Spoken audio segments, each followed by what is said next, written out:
Hi everyone, I'm Mason Hoffman, the Corner Historian, and today we'll be talking about one of the most major conflicts to ever hit ancient Greece. That is going to be the Peloponnesian War. Now, a thing to note about this war is that it'll be spanning all of Greece, and it'll be containing two of the most powerful nations known to Greece at the time. That's going to contain Sparta and Athens. Now, let's talk about these players that will be playing into the Peloponnesian War.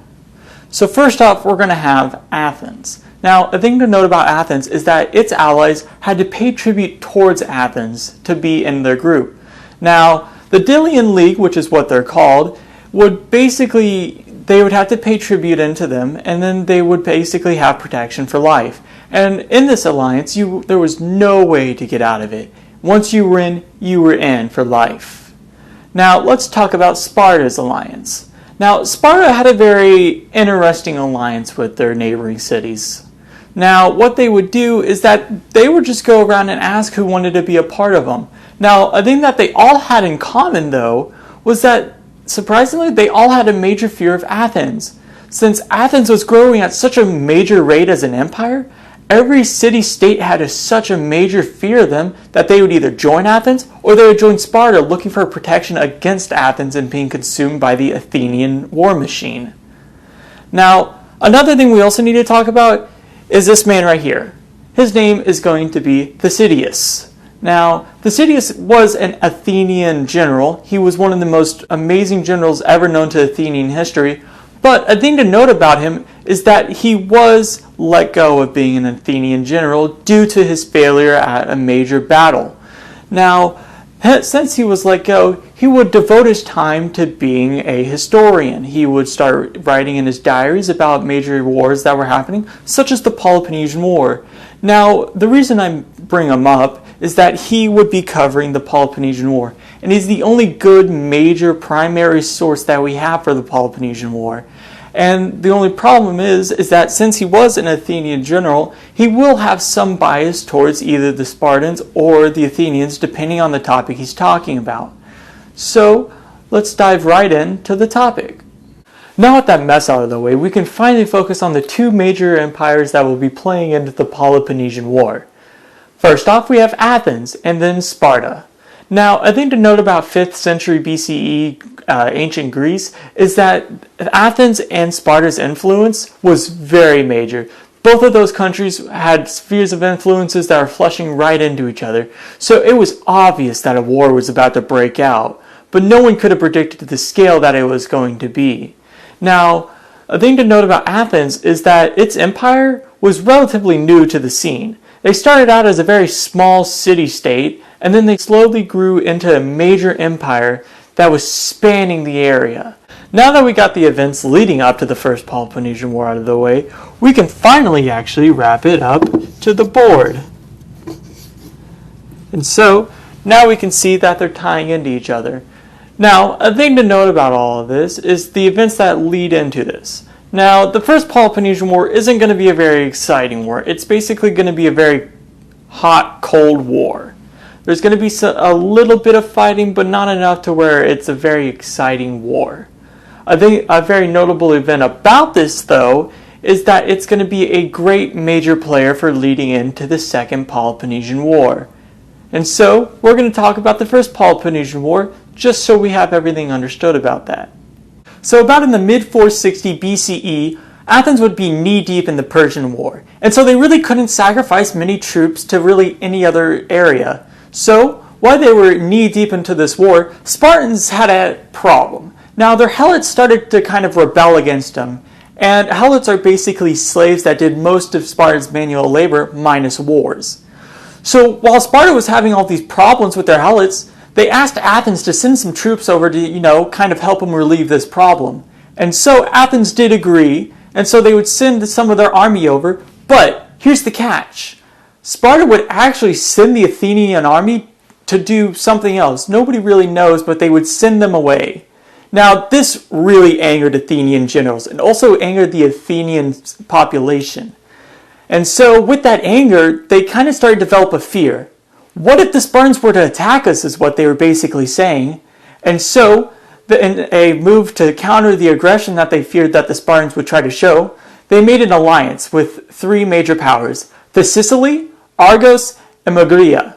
Now, they would form this alliance and they would try to counter the Spartan push that they feared was going to happen. And so, they also started taking in escaping helots, which angered the Spartans, because now they have a very screwed up military, and they also now had a very decentralized government that couldn't help anything. With all these little proxy battles going on, there was something that was inevitably going to start up a war, and that would be when Sparta sent out troops to the allying nation, Doris. Now, with them sending all their troops, there was inevitably going to be something that would spark it up, and that would be that Doris was going to war with Phorcys. Now, a thing to know about that country is that they were very close allies with Athens. So, when Sparta sent their troops to Doris, there was obviously going to be a war that sparked up. And so, when Doris won, Athens would respond with a naval blockade that would block the Spartans from trying to leave. Now, the Spartans, being slightly smart, they would move all their troops over to the land and they would join the neighboring city of Thebes, which they would spike up a very strong relationship with, to the point that they would form an alliance. Now, the thing to note about that is that Athens did not like the creation of this alliance. So, they decided to go to war with Thebes and Sparta, and they would invade the area at the Battle of Tangia. Now, they would take the entire Boeotia region, and they would basically push the Spartans out of the area, and they would win battle after battle and victory after victory until they were basically at the Spartans' doorstep. Now, a thing to remember is that Athens was still at war with Persia. So, when they realized that they started losing territory in Egypt, which Persia started taking over again, they had to sacrifice some of their troops to go focus on the Persian invasion instead of trying to knock out a very strong enemy, which was Sparta and Thebes. Now that Sparta finally had a chance and they recognized that they had a chance to strike back, they would take every advantage that they would get and they would push directly into the Boeotia region. Now, the Boeotia region is going to be directly right over here in basically mainland Greece. And so they would strike really hard into that area and try to take back any land that they could get. And so, now that we have that marked on the board, we can finally connect those two. Now, another thing to realize is that Athens was still fighting in Persia. And so they could not really afford any men to go into mainland Sparta, into mainland Greece and fight back. Another thing is that when Sparta went through, they had no resistance. And so they just started revolt after revolt against Athens until basically there was just so many revolts that Athens couldn't squash them. And so they'd fail catastrophically to try to quell the revolts in Boeotia. Another thing to note, when Athens was finally fully pushed out of Boeotia and all of mainland Greece, they would still have many city islands in the Aegean area fighting back and trying to split from the Delian League. A major player that's going to split from the Delian League is Mergia. And so, when they split, they actually would take a lot of land from Athens. And so, with all of that in mind, Athens was annoyed as can be. And so, we have one more instance of Sparta trying to get a foothold in and try to be the superpower of the time.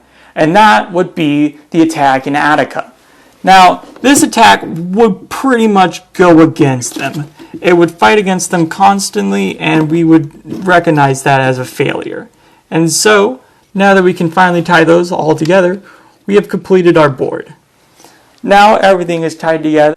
Now, let's finally talk about the stuff that will come out of the First Peloponnesian War.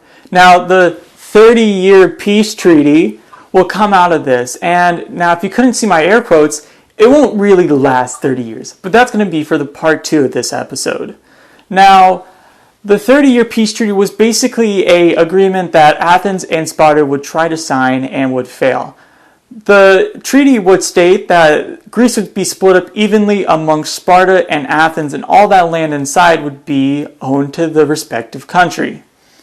Now, this treaty wouldn't last too long. It would only last about 15 years, and it would all fall apart, and it would lead into the Second Peloponnesian War, or as we most commonly remember it as, the Peloponnesian War. And so it would change Greece forever. Now with all that stuff out of the way, I want to personally thank you guys for watching this video And I plan to post this stuff pretty regularly, maybe every 2 weeks or so. And this is just the first part of maybe a 2 to 3 part series over the Peloponnesian War.